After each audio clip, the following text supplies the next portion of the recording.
She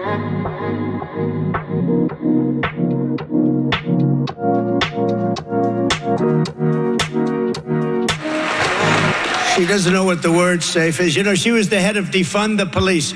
Anybody that heads up Defund the Police is not qualified to be a president of the United States. That was Donald Trump last night in Georgia. Anybody that heads up Defund the Police is not qualified to be president of the United States. It's Super Talk 99.7 WTN. My name is Chris Hand. A lot of people say that crime is down. Oh, crime is way down, guys. Crime is way down.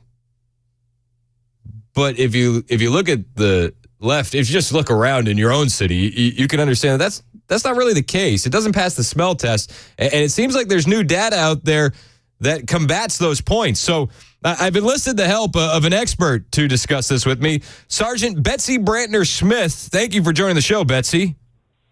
Hey, it's so great to be with you. And hey, don't believe your lying eyes when you look around and you see all the crime in your neighborhood or in the newspaper or in your city or on the news, because they want you to think it's not really happening. Right. This is why I wanted to call you and talk to you.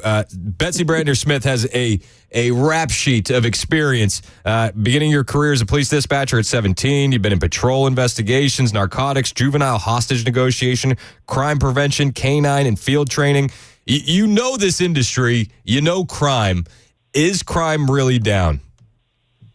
Crime is really not down, and here's where the disconnect is. The FBI is the one that collects data from police departments. It's called uniform crime reporting. It's been happening for decades, but a couple of things happened to skew these statistics.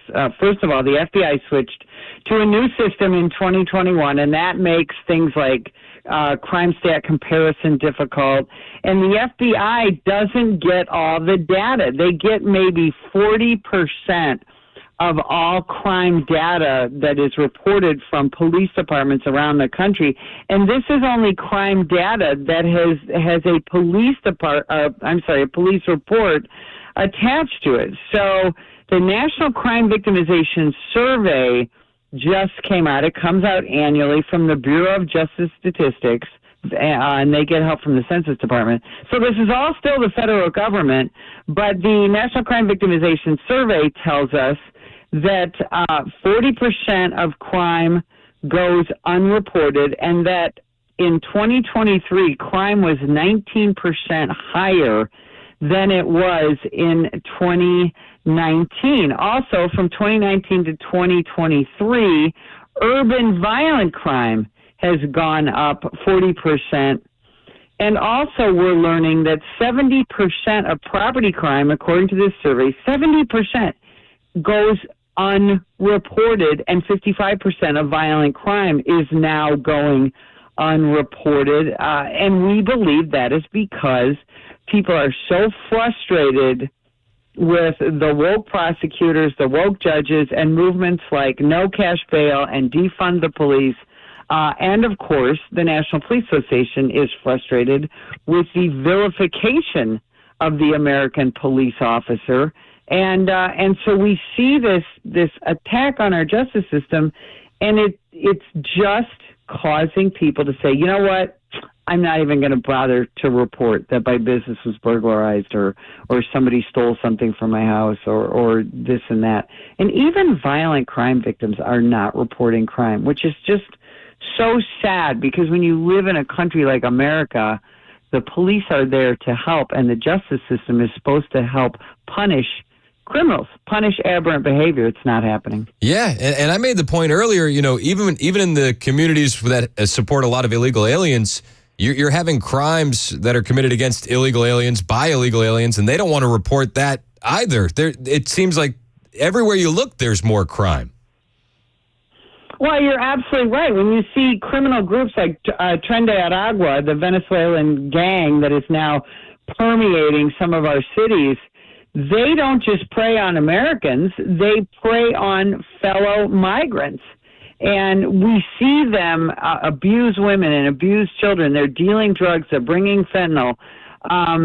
It's incredibly, incredibly frustrating. But when you have We have over 75 George Soros-installed prosecutors in large and small counties around this nation who are not prosecuting the illegals. They're not prosecuting gun criminals or property criminals.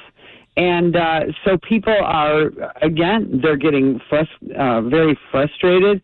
And the media wants you. We heard it in the presidential debate that, oh, no, crime is down. In reality, neither violent crime nor property crime is dropping. And one of the things that came out from this National Crime Victimization Survey, too, that I think is really interesting, is that crime is becoming more concentrated in urban areas. In some rural areas, crime is dropping a little bit.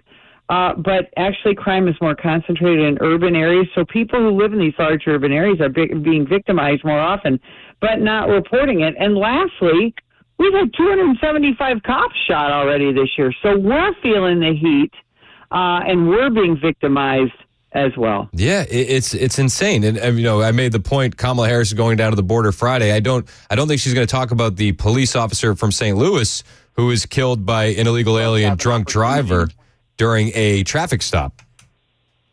No, she absolutely is not. I'm sitting right now 80 miles from where she's supposed to be visiting, and I would be hopeful that she would talk about what's happening in the border, but we don't hold out a lot of hope because this unfettered illegal immigration, let's call it what it is wreaking havoc in this country. And so many of these politicians and activists don't seem to care about it. They don't seem to care about the victimization of the American people, of American law enforcement, and even among illegal aliens who really are just coming here trying for a better life. They're being lured here by, free housing and free money and this and that.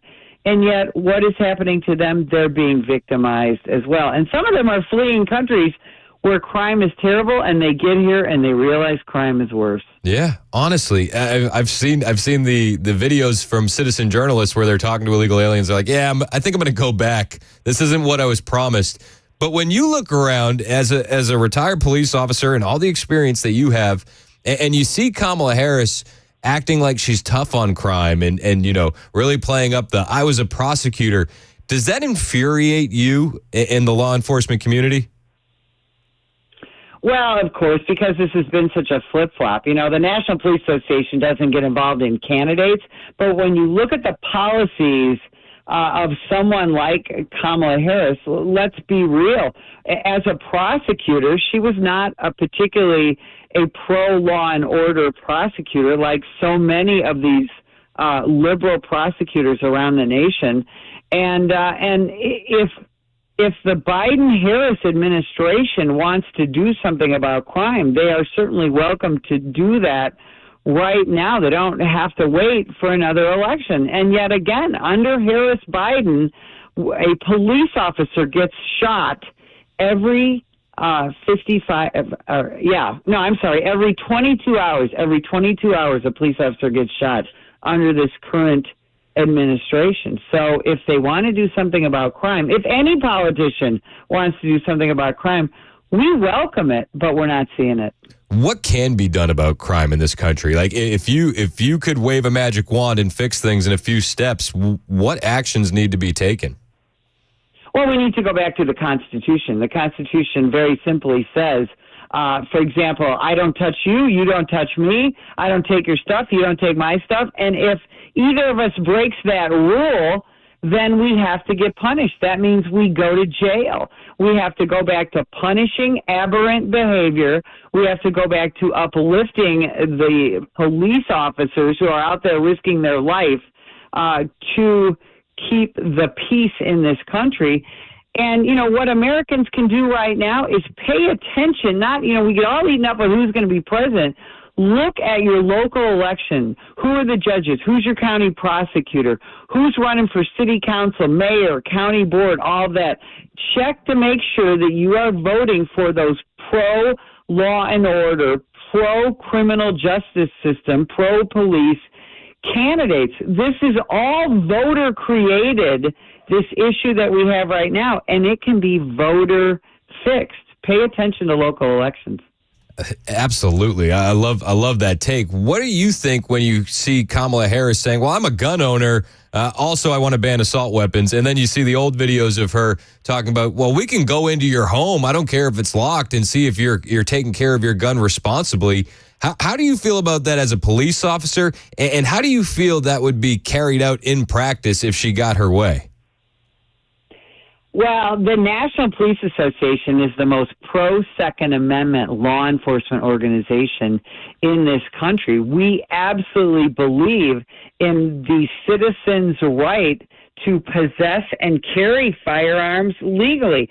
So, of course, we don't want police officers, state, federal, or local, knocking on the door of any citizen to see if they're storing their weapons properly and things like that. That is frightening, and it is unconstitutional. We support the Constitution. Every cop in this country raises their right hand the minute they get hired and takes an oath to the Constitution of the United States as well as to their state or other organization.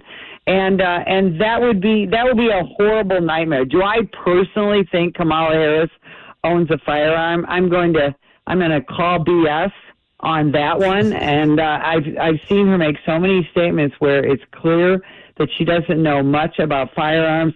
And again, we continue to hear this talk about banning assault weapons, background checks, this and that, but nothing has happened in the last almost 4 years of this administration that has done anything to curb violent crime and violent gun crime. The way you curb violent gun crime is to punish it, so you put people in prison. Sergeant Betsy Brantner Smith joining us on the Newsmaker Hotline. Sergeant Betsy Brantner Smith, where can we keep up with you and where can we support the work that you're doing? You can go to nationalpolice.org. We've got a lot of great information, social media, a newsletter. We're a charity, so hit that donate button and help out if you can. And you can follow me at SGT Betsy Smith on Twitter. It's great to talk to you, Chris. It's always great to talk to you. You're one of my favorites. I appreciate you coming on the show every time I ask. Thank you so much.